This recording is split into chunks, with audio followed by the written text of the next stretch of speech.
Part time job ಜೊತೆಗೆ ಮಕ್ಕಳ ಜೊತೆ ಟೈಮ್ ಸ್ಪೆಂಡ್ ಮಾಡ್ದಂಗೆ ಸಹ ಆಗುತ್ತೆ. ನಮಸ್ಕಾರ ಫ್ರೆಂಡ್ಸ್, ನಾನು Priyanka. Welcome back to my channel learn with me Priya. 365 ದಿನದಲ್ಲಿ 365 ವಿಷಯಗಳನ್ನು ಕಲಿಯೋ ಚಾಲೆಂಜ್ಗೆ ನಿಮಗೂ ಕೂಡ ಸ್ವಾಗತ. ಯಾವುದನ್ನೇ ಆದರೂ ನಾವು ಸಹ ಚಾಲೆಂಜ್ ರೀತಿ ತೊಗೊಂಡ್ರೆ ಮಾತ್ರ ನಾವು ಕಂಪ್ಲೀಟ್ ಮಾಡೋಕ್ಕೆ ಸಾಧ್ಯ ಅಂತ ನಾನು ನಿಮಗೆ ಯಾವಾಗಲೂ ಹೇಳ್ತಾನೆ ಇರ್ತೀನಿ. ಇವತ್ತಿನ ವರ್ಕ್ ಏನಂದರೆ, ವರ್ಕ್ ಅನ್ನೋದಕ್ಕಿಂತ ಇದನ್ನು ಟೀಚಿಂಗ್ ಅಂತಲೇ ಕರಿಬೋದು, ಹೋಮ್ ಟ್ಯೂಷನ್. ಯಾವುದೇ ಒಂದು ಬಂಡವಾಳ ಇಲ್ಲದೆ ನಿಮಗೆ ಮನೇಲೇ ಕೂತು ಮಾಡಬಹುದಾದ ಬಿಸ್ನೆಸ್ಗಳಲ್ಲಿ ಇದು ಕೂಡ ಒಂದು ಅಂತಲೇ ಹೇಳ್ಬೋದು.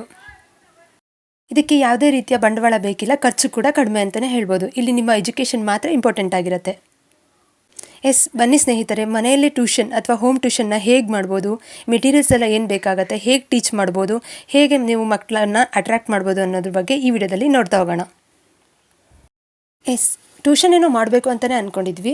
ಹಾಗಾದರೆ ಇದಕ್ಕೆ ಏನೆಲ್ಲ ಮೆಟೀರಿಯಲ್ಸ್ ಬೇಕು ಅಂತ ನೋಡ್ತಾ ಹೋಗೋಣ. ಮೇಯ್ನಾಗಿ ಒಂದು ಬ್ಲ್ಯಾಕ್ ಬೋರ್ಡ್ ಅಥವಾ ವೈಟ್ ಬೋರ್ಡ್ ಬೇಕಾಗುತ್ತೆ, ಅದ್ರ ಜೊತೆಗೆ ಚಾಕ್ ಪೀಸ್. ಇಷ್ಟಿದ್ರೆ ಸಾಕಾಗುತ್ತೆ ನೀವು ಮನೆಯಲ್ಲೇ ಹೋಮ್ ಟ್ಯೂಷನ್ನ ಸ್ಟಾರ್ಟ್ ಮಾಡೋದಕ್ಕೆ. ಹೋಮ್ ಟ್ಯೂಷನ್ ಏನೋ ಮಾಡಬೇಕು ಅಂತ ಅಂದ್ಕೊಂಡ್ವಿ, ಹಾಗಾದರೆ ಮಕ್ಕಳನ್ನ ಹೇಗೆ ಅಟ್ರ್ಯಾಕ್ಟ್ ಮಾಡ್ಬೋದು ಅಂತ ನೀವು ಕೇಳ್ಬೋದು.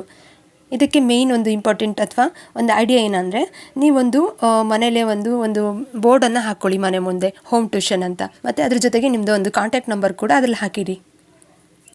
ಈ ರೀತಿ ಹಾಕೋದ್ರಿಂದ ನಿಮ್ಮ ಅಕ್ಕಪಕ್ಕ ಮನೆಯವರು ಅಥವಾ ನಿಮ್ಮ ಮನೆ ಮುಂದೆ ಯಾರೇ ಓಡಾಡ್ತಿದ್ರು ಒಂದ್ಸಲನಾದರೂ ಬೋರ್ಡನ್ನು ನೋಡ್ತಾರೆ.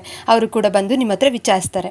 ಹಾಗೆ ನೀವು ಮಕ್ಕಳನ್ನು ನಿಮ್ಮ ಒಂದು ಹೋಮ್ ಟ್ಯೂಷನ್ಗೆ ಮಕ್ಕಳನ್ನು ಆ್ಯಡ್ ಮಾಡ್ಕೋಬೋದು. ಸ್ಟಾರ್ಟಿಂಗಲ್ಲಿ ಎಷ್ಟೇ ಮಕ್ಕಳು ಬಂದರೂ ಕೂಡ ಆ್ಯಡ್ ಮಾಡ್ಕೊಳ್ಳಿ, ಸೇರಿಸ್ಕೊಳ್ಳಿ. ಕಮ್ಮಿ ಇದ್ದಾರೆ ಅಂತ ಅಂದ್ಕೋಬೇಡಿ, ಮುಂದೆ ಅವರು ಗ್ರೋತ್ ಆಗ್ತಾ ಹೋಗ್ತಾರೆ.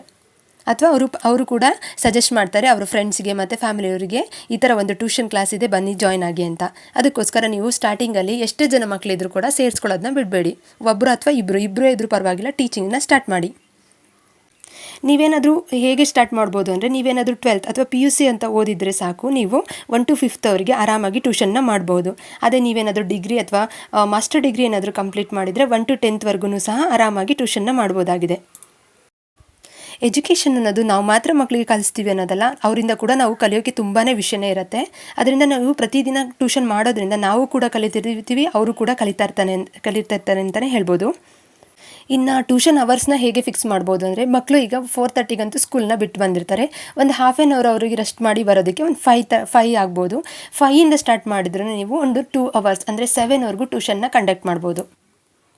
ಇನ್ನು ಕೆಲವ್ರು ಕೇಳ್ಬೋದು, ತುಂಬ ಜನ ಮಕ್ಕಳಿದ್ದಾರೆ, ಹೇಗೆ ಮ್ಯಾನೇಜ್ ಮಾಡ್ಬೋದು ಅಂತ. ಅದು ಕೂಡ ಸಿಂಪಲ್.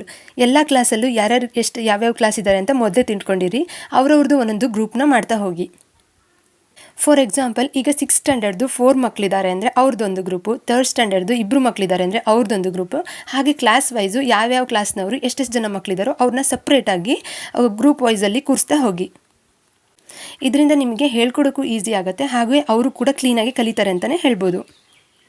ಮಿನಿಮಮ್ ನೀವು ಇಲ್ಲಿ 2 hours ಅಂತೂ ಟ್ಯೂಷನ್ ಮಾಡಲೇಬೇಕಾಗತ್ತೆ. ಹಾಗೆ ಈ 2 hours ಬಂದಿರೋ ಎಲ್ಲ ಮಕ್ಕಳನ್ನು ಕವರ್ ಮಾಡಲೇಬೇಕಾಗತ್ತೆ. ಪ್ರತಿಯೊಂದು ಮಗುವಿಗೂ ಪ್ರತಿಯೊಂದು ವಿಷಯದ ಬಗ್ಗೆ ನೀವು ಕಲಿಸಲೇಬೇಕಾಗತ್ತೆ. ಇನ್ನು ನೀವು ಕೇಳ್ಬೋದು, ಹೇಗೆ ಮ್ಯಾನೇಜ್ ಮಾಡೋದು, ನಾನೊಬ್ಬಳೇ ಇದ್ದೀನಿ, ಇಷ್ಟು ಜನ ಮಕ್ಕಳಿದ್ದಾರೆ ಅಂದರೆ. ಪ್ರತಿ ಗ್ರೂಪಲ್ಲೂ ಒಬ್ಬರು ಒಂದು 5th ಸ್ಟ್ಯಾಂಡರ್ಡ್ದು 4 ಜನ ಮಕ್ಕಳಿದ್ದಾರೆ ಅಂದರೆ ಆ 4 ಜನ ಮಕ್ಕಳಲ್ಲಿ ಒಬ್ಬರಂತೂ ಇಂಟೆಲಿಜೆಂಟ್ ಇದ್ದೇ ಇರ್ತಾರೆ. ಅವ್ರ ಮೂಲಕ ನೀವು ಕೆಲವು ಮಕ್ಕಳಿಗೆ ಬಾಕಿ ಮಕ್ಕಳಿಗೆ ಕಲಿಸ್ತಾ ಹೋಗ್ಬೋದು. ಯಾರು ಇಂಟೆಲಿಜೆಂಟ್ ಮಗು ಇದ್ದಾರೋ ಆ ಇಂಟೆಲಿಜೆಂಟ್ ಮಗುನ ನೀವು ಆ ಗ್ರೂಪಿಗೆ ಲೀಡ್ ಆಗಿ ಮಾಡಿಕೊಂಡು ಎಲ್ಲ ವರ್ಕ್ಗಳನ್ನು ಆ ಮಗುಗೆ ಅಬ್ಸರ್ವ್ ಮಾಡೋಕ್ಕೆ ಬಿಟ್ಕೊಡ್ಬೋದು. ಅದರಿಂದ ನಿಮ್ಮ ಒಂದು ಟೈಮ್ ಕೂಡ ಸೇವ್ ಆಗುತ್ತೆ. ಅದರಿಂದ ನೀವು 2 hours ಒಳಗೆ ಎಲ್ಲ ಮಕ್ಕಳನ್ನು ಕೂಡ ಅಟೆಂಡ್ ಮಾಡ್ದಂಗೂ ಆಗುತ್ತೆ. ಇನ್ನು 1 to 5th ಮಕ್ಕಳಿಗೆ ನೀವು ಕೆಲವೊಂದು ವಿಷಯಗಳನ್ನು ತುಂಬ ರಿಪೀಟೆಡ್ ಆಗಿ ಹೇಳ್ತಾ ಇರಬೇಕು. ಯಾಕಂದರೆ ಅವ್ರು ಇನ್ನೂ ಕಲಿಯೋ ಏಜಲ್ಲಿ ಇರ್ತಾರೆ, ತುಂಬಾ ಅವ್ರದ್ದು ಮೆಮೊರಿ ಕೂಡ ಮರ್ತೋಗ್ತಾ ಇರ್ತಾರೆ. ಅವರಿಗೆ ರಿಪೀಟೆಡ್ ಆಗಿ ಟೀಚ್ ಮಾಡ್ತಾ ಇರಬೇಕಾಗತ್ತೆ.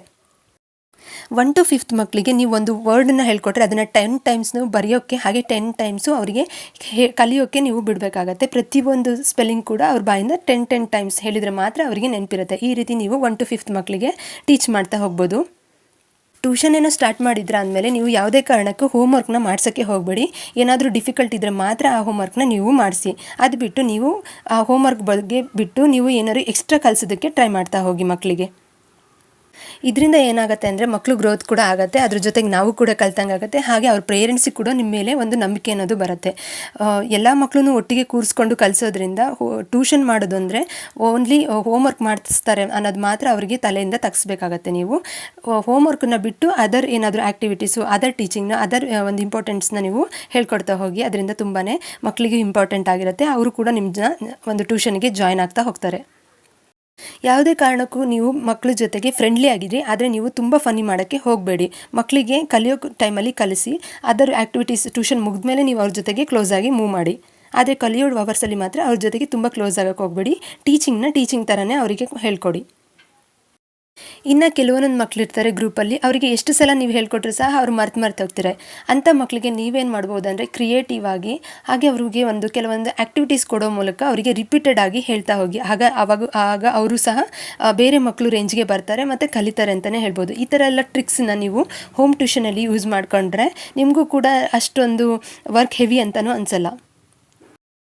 ಈ ರೀತಿ ಮಾಡೋದ್ರಿಂದ ನೀವು 2 ಅವರ್ಸಲ್ಲಿ ಎಷ್ಟು ಜನ ಮಕ್ಕಳಿಗೆ ಸಹ ಎಕ್ಸ್ಪ್ಲೈನ್ ಮಾಡ್ತಾ ಟ್ಯೂಷನ್ನ ಮಾಡ್ಬೋದಾಗಿದೆ.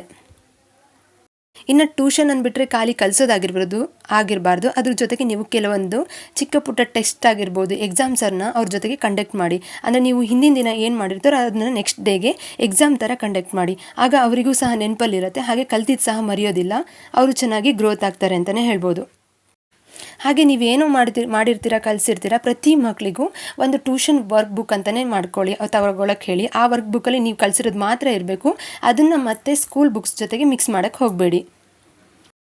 ಯಾಕಂದರೆ ಎಂಡ್ ಆಫ್ ದ ಡೇ ಮಕ್ಕಳನ್ನ ಅವ್ರ ಪೇರೆಂಟ್ಸು ಅಬ್ಸರ್ವ್ ಮಾಡ್ತಿರ್ತಾರೆ ಏನು ಕಲಿತಿದ್ದಾರೆ ಅಂತ. ಅದಕ್ಕೋಸ್ಕರ ನೀವು ಎಕ್ಸ್ಟ್ರಾ ನಿಮ್ಮದು ಟ್ಯೂಷನ್ ಬುಕ್ ಅಂತಲೇ ಇಟ್ಕೊಳ್ಳೋಕೆ ಹೇಳಿ. ಅದರಲ್ಲಿ ಮಾತ್ರ ನಿಮ್ಮ ಟ್ಯೂಷನಲ್ಲಿ ನೀವೇನು ಕಲಿಸಿರ್ತೀರೋ ಅದನ್ನು ಬರೆದುಕೊಳ್ತಾ ಹಾಗೆ ಕಲಿತಾ ಹೋಗ್ತಾರೆ. ಇನ್ನು ಕೆಲವೊಂದೊಂದು ಸೆಲೆಬ್ರೇಷನ್ಸ್ ಆಗಿರ್ಬೋದು, ಬರ್ತ್ಡೇಸ್ ಬರುತ್ತೆ, ಪಾರ್ಟೀಸ್ ಬರುತ್ತೆ, ನ್ಯೂ ಇಯರ್ ಬರುತ್ತೆ, ಅದನ್ನೆಲ್ಲ ನಿಮ್ಮ ಟ್ಯೂಷನಲ್ಲಿ ಸೆಲೆಬ್ರೇಟ್ ಮಾಡಿ. ಯಾವಾಗ ಸೆಲೆಬ್ರೇಟ್ ಮಾಡಿ ಅಂದರೆ ನಿಮ್ಮ ಟ್ಯೂಷನ್ ಅವರ್ಸ್ ಮುಗಿದ ಮೇಲೆ ನೀವು ಮಕ್ಕಳ ಜೊತೆಗೆ ಸೆಲೆಬ್ರೇಟ್ ಮಾಡಿ. ಅದಕ್ಕಿಂತ ಮುಂಚೆ ನೀವು ಟ್ಯೂಷನ್ ಅವರ್ಸಲ್ಲೇ ಆ ಥರ ಸೆಲೆಬ್ರೇಷನ್ ಯಾವುದೇ ಕಾರಣಕ್ಕೂ ಮಾಡ್ತಾ ಹೋಗಬೇಡಿ. ಇನ್ನು ಸ್ಯಾಟರ್ಡೇಸ್ ಬಂತು ಅಂದರೆ ಮಕ್ಕಳಿಗೆ ಸ್ವಲ್ಪ ಕ್ರಿಯೇಟಿವ್ ಆಗಿ ಆ್ಯಕ್ಟಿವಿಟೀಸ್ ಮೂಲಕ ಕಲಿಸ್ತಾ ಹೋಗಿ. ಕೆಲವೊಂದು ಡ್ರಾಯಿಂಗ್ ಮಾಡಿಸೋದಾಗಿರ್ಬೋದು, ಕೆಲವೊಂದು ಕಾಂಪಿಟೇಷನ್ ಮಾಡಿ ಮಕ್ಕಳಲ್ಲಿ, ಗೇಮ್ಸ್ ಕಾಂಪಿಟೇಷನ್ನು, ನಂಬರ್ ಕಾಂಪಿಟೇಷನು, ಅಥವಾ ಈ ಟೇಬಲ್ಸಲ್ಲಿ ಮಧ್ಯ ಒಂದು ಅದು 6 1 4 ಎಷ್ಟು ಅಥವಾ 9 2 ಎಷ್ಟು, ಆ ಥರದ್ದೆಲ್ಲ ಕಾಂಪಿಟೇಷನ್ ಮಾಡಿ.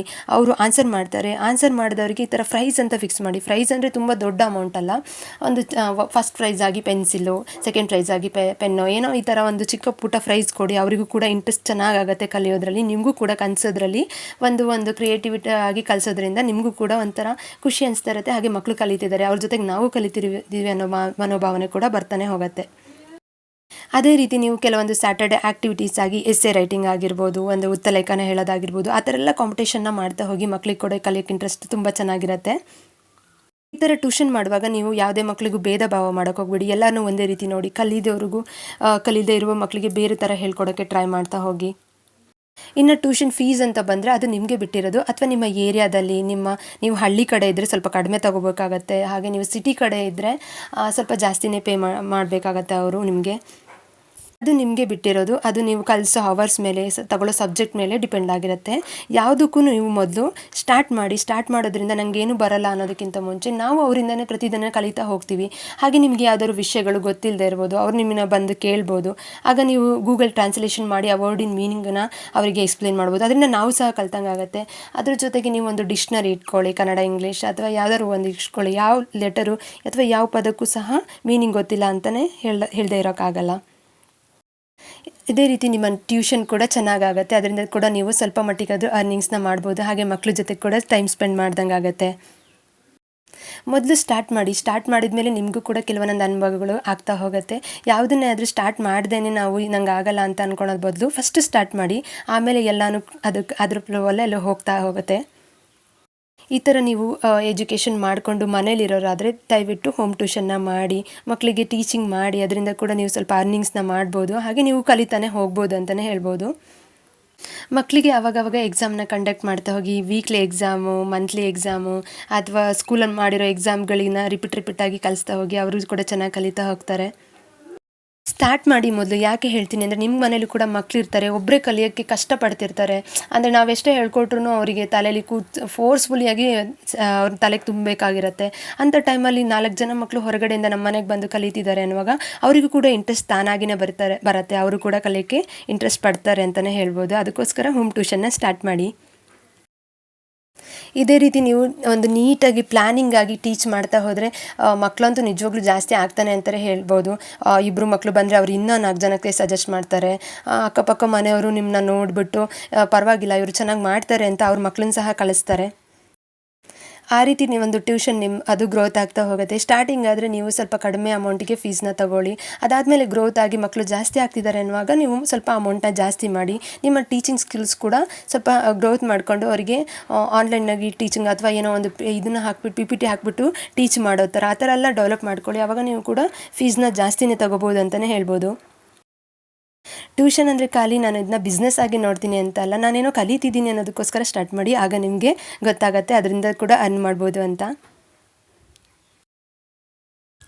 ಓದ್ಕೊಂಡಿರ್ತೀವಿ, ಮನೇಲೇ ಕೂರ್ತಿರ್ತೀವಿ, ಮದುವೆ ಆದಮೇಲೆ ಯಾವುದರಲ್ಲೂ ಇಂಟ್ರೆಸ್ಟ್ ಇರೋಲ್ಲ, ಏನೋ ಒಂಥರ ಮೂಡ್ ಆಫ್ ಇರ್ತೀವಿ ಅನ್ನೋರು ಈ ಥರ ಸ್ಟಾರ್ಟ್ ಮಾಡ್ಕೊಳ್ಳಿ. ಸ್ಟಾರ್ಟಿಂಗ್ ಇಬ್ಬರೇ ಮಕ್ಕಳು ಬಂದರೂ ಕೂಡ ನಿಮ್ಮದು ಆ್ಯಕ್ಟಿವಿಟೀಸ್ ಚೆನ್ನಾಗಿ ಆಗ್ತಾ ಹೋಗುತ್ತೆ. ಡೈಲಿ ನೀವು ಕೂಡ ಇಂಪ್ರೂವ್ ಆಗ್ತೀರಿ ಮಕ್ಕಳಿಂದಾನೆ ಅಂತ ಹೇಳ್ಬೋದು. ಅದಕ್ಕೋಸ್ಕರ ಹೋಮ್ ಟ್ಯೂಷನ್ ಅನ್ನೋದು ತುಂಬ ಇಂಪಾರ್ಟೆಂಟ್ ಆಗುತ್ತೆ.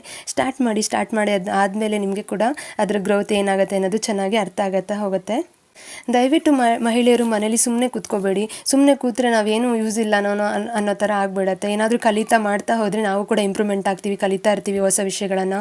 ಅದರಿಂದ ಕೂಡ ಕೆಲವೊಮ್ಮೆ ಈ ವಿಷಯಗಳನ್ನ ಕಲಿತಾ ನಾವು ಕೂಡ ಅರ್ನ್ ಮಾಡೋಕ್ಕೆ ಸ್ಟಾರ್ಟ್ ಮಾಡ್ತೀವಿ. ಅದೇ ಒಂದು ಹಾಬೀಸ್ ಅಥವಾ ಒಂದು ಫ್ಯಾಷನ್ ಆಗ್ತಾ ಹೋಗುತ್ತೆ. ಅದರಿಂದ ನಮ್ಮ ಒಂದು ಕೆರಿಯರಿಗೂ ಕೂಡ ಡೆವಲಪ್ಮೆಂಟ್ಗೂ ಕೂಡ ಇಂಪಾರ್ಟೆಂಟ್ ಆಗ್ತಾ ಹೋಗುತ್ತೆ. ಇದೇ ರೀತಿ ತುಂಬ ಬಿಸ್ನೆಸ್ ಇದ್ದಾವೆ ನಾವು ಮನೇಲೇ ಕೂತ್ಕೊಂಡು ಮಾಡ್ಬೋದಾದಂಥವ್ರು ಮಹಿಳೆಯರು. ಸುಮ್ಮನೆ ಮನೇಲಿ ಕೂರೋ ಬದಲು ಏನಾದರೂ ಒಂದು ಸ್ಟಾರ್ಟ್ ಮಾಡಬೇಕು ಅನಿಸ್ತಿರುತ್ತೆ. ಅಂಥ ವೀಡಿಯೋಸ್ಗಳನ್ನ ನನ್ನ ಚಾನಲಲ್ಲಿ ಅಪ್ಡೇಟ್ ಮಾಡ್ತಾನೆ ಇರ್ತೀನಿ. ಅದಕ್ಕೋಸ್ಕರ ಚಾನಲ್ನ ಸಬ್ಸ್ಕ್ರೈಬ್ ಮಾಡ್ಕೊಳ್ಳಿ ಮೋರ್ ವೀಡಿಯೋಸ್ಗೋಸ್ಕರ. ಪ್ರಯತ್ನ ಪಟ್ಟರೆ ಏನಾದರೂ ಮಾಡಲಿಕ್ಕೆ ಸಾಧ್ಯ. ನನ್ನ ಕೈಲಿ ಏನೂ ಆಗಲ್ಲ ಅಂತ ಕೂತ್ರೆ ನಾವು ಅಲ್ಲೇ ಕೂತಿರ್ತೀವಿ. ದಯವಿಟ್ಟು ಏನಾದರೂ ಒಂದು ಸ್ಟಾರ್ಟ್ ಮಾಡಿ, ಬಿಸ್ನೆಸ್ಸೋ ಅಥವಾ ಏನೋ ಒಂದು ನಿಮ್ಮ ಫ್ಯಾಷನ್ ನಿಮ್ಗೆ ಏನು ಇಂಟ್ರೆಸ್ಟ್ ಇದೆ ಅದನ್ನು ಸ್ಟಾರ್ಟ್ ಮಾಡಿ. ಅದೇ ನಿಮ್ಮನ್ನ ಕಿರಿಯರ್ನ ಡೆವಲಪ್ಮೆಂಟ್ ಮಾಡುತ್ತೆ. ಸೊ ಇದೇ ಥರ ವೀಡಿಯೋಸ್ಗಳಿಗಾಗಿ ಚಾನಲ್ನ ಸಬ್ಸ್ಕ್ರೈಬ್ ಮಾಡ್ಕೊಳ್ಳಿ. ಇನ್ನೂ ಹೆಚ್ಚು ನಾನು ನಿಮಗೆ ಒಂದು ಬಿಸ್ನೆಸ್ ಐಡಿಯಾಸ್ನ ಕೊಡ್ತಾ ಹೋಗ್ತೀನಿ. Thanks for watching.